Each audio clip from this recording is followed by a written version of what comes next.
Welcome to Flute Q&A number 41. My name is Jane. I'm a flute teacher. I'm Australian. I teach the flute. I teach people how making tiny little tweaks to their flute technique, to the way that they play, instantly improves how good they sound and how good they feel when they play. So it makes it easier, in other words. Okay, so today's question comes from Kitty about a fuzzy flute sound and getting dizzy. But first I want to mention that we are going to do an experiment in today's video.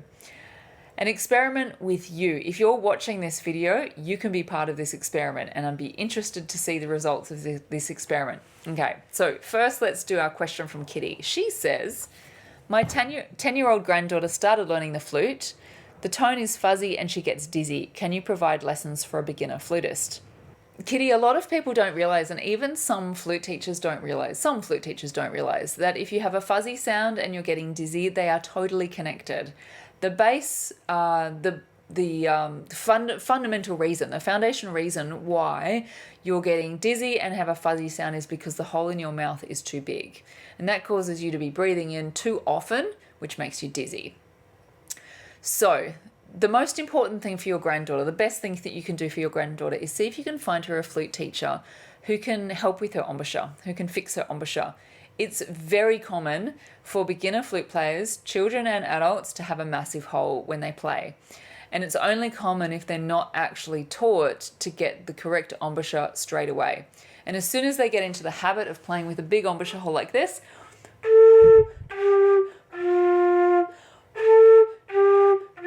they'll be getting dizzy like I am right now. They'll have a fluffy sound that you can hear.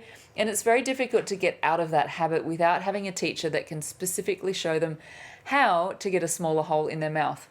When they get a smaller hole, they'll end up having a clearer sound like this.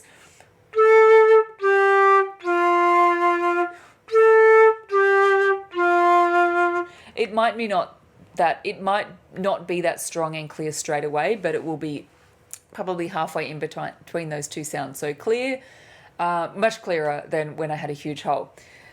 So Kitty, a suggestion for you, if you have any knowledge of music or flute playing, you can go and do the free 3-day mini course that improves your embouchure, and you can pass this information on to your granddaughter, which improves your sound, which stops you getting dizzy. So I'll put a link below for you, but it's at www.flute.school.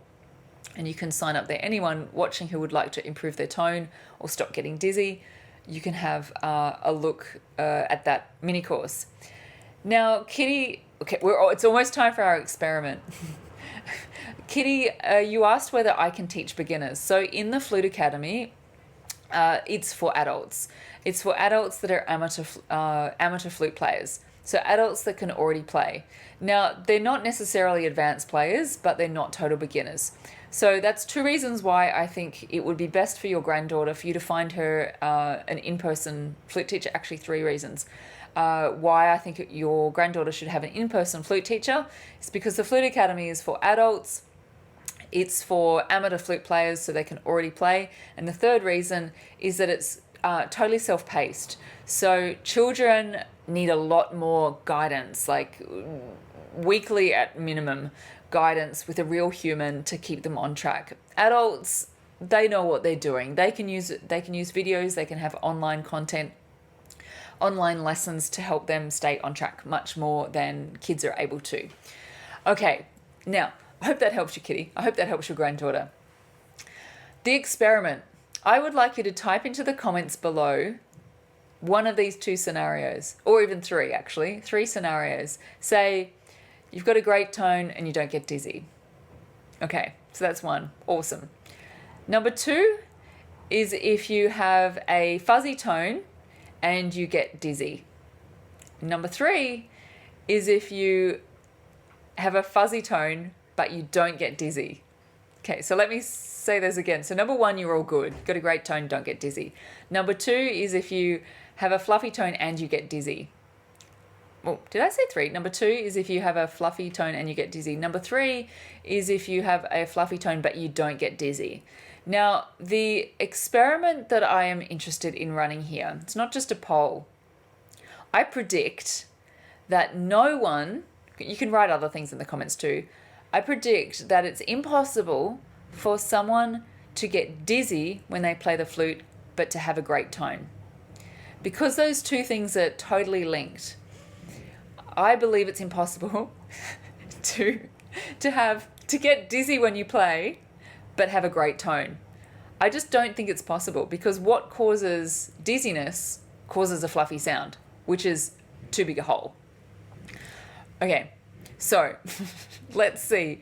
Put in the comments below which one is you. You can, like I said, you can write other things as well.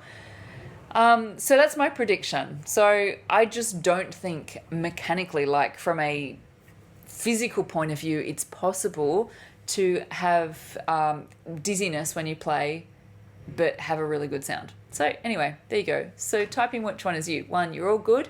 2, you get dizzy and you have a fluffy sound. Or 3, you have a fluffy sound but you don't get dizzy. Okay, I'd love to see what you say. And Kitty, good luck to you and your granddaughter. See you later.